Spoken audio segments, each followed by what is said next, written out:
News 46 is brought to you by Golden Casino Group, where you'll always find great fun, good food, and fantastic entertainment, all at Gold Town, Lakeside, and the Pahrump Nugget.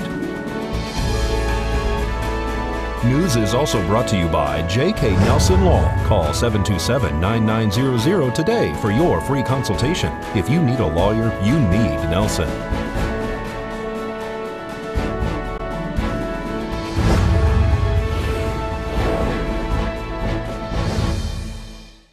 Tonight on News 46, how to avoid a ticket in the construction zone. Balloon Fest is grounded today because of weather. And recreational marijuana is on the BOCC agenda. News 46 starts now. You're watching KPVM News 46 with Zach Reinert and Eunette Gentry. Local coverage from Deanna O'Donnell.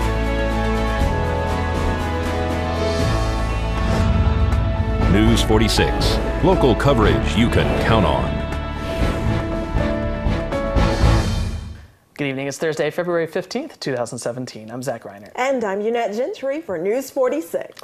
Well, the Nye County Sheriff's Office is patrolling the streets and parking lots around the construction zones and has some advice for those hoping to avoid a ticket.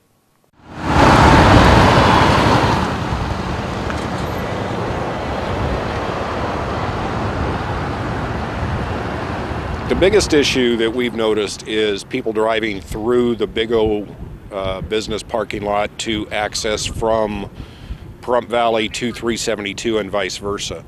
That's designated as business access only and is not to be used for through traffic.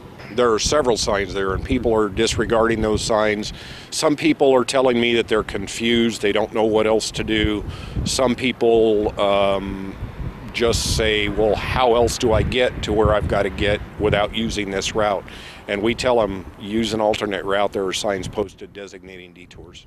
And one of the detours is the Bourbon Street area, right? And that's a residential area. Correct.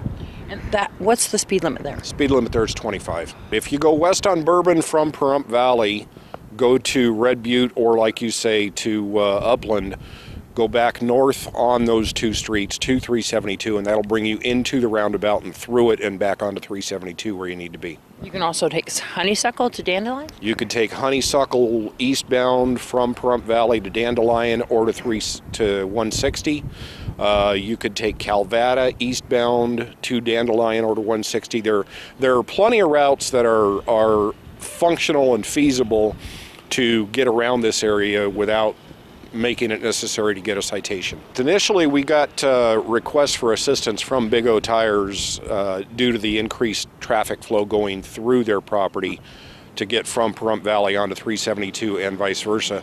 And so that brought it mostly to our attention, and it's been a blatant problem. We had to address it. Customers going from their vehicles into Big O and back, they're on foot in the parking lot. The increased traffic flow going through the parking lot of Big O Tires is increasing the odds of a pedestrian getting hit in the parking lot.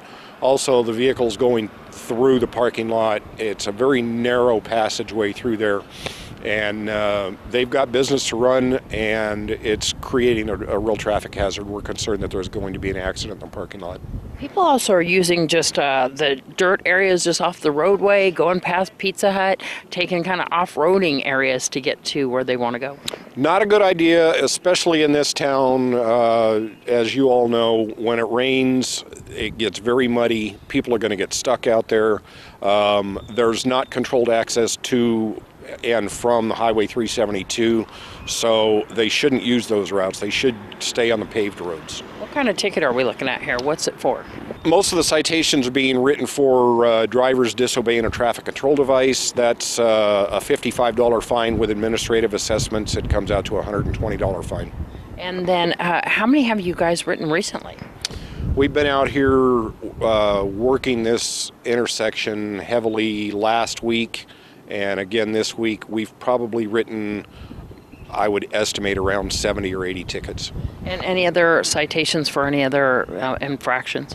Anything else that comes to the deputy's attention at the time of the stop, whether it be expired registrations, no seat belts, insurance violations, those types of things, it's up to the deputy's discretion. But yes, those tickets are being written also.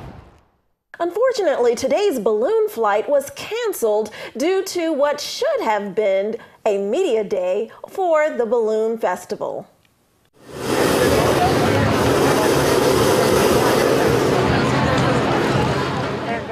The annual Pahrump Balloon Festival is being held February 24th through the 26th at Petrick Park on Highway 160 and Basin Avenue. Today's media event for the balloon flight was canceled because of weather. Although the winds seemed calm on the surface, after testing the balloons were unable to lift off this morning. The pilots will try again tomorrow, February 24th, beginning with Petrick Park opening at 6 a.m., the national anthem at 6:30, and the balloon liftoff at 7 a.m. The vendors open on Friday at 4 p.m. with Davis Amusements Carnival at the same time.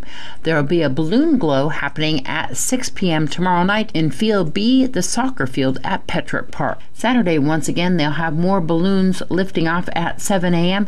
with the tethered balloon rides at 10 a.m., weather permitting, and the car show and vendors opening at 8 a.m. There will be an additional balloon glow at 6 p.m.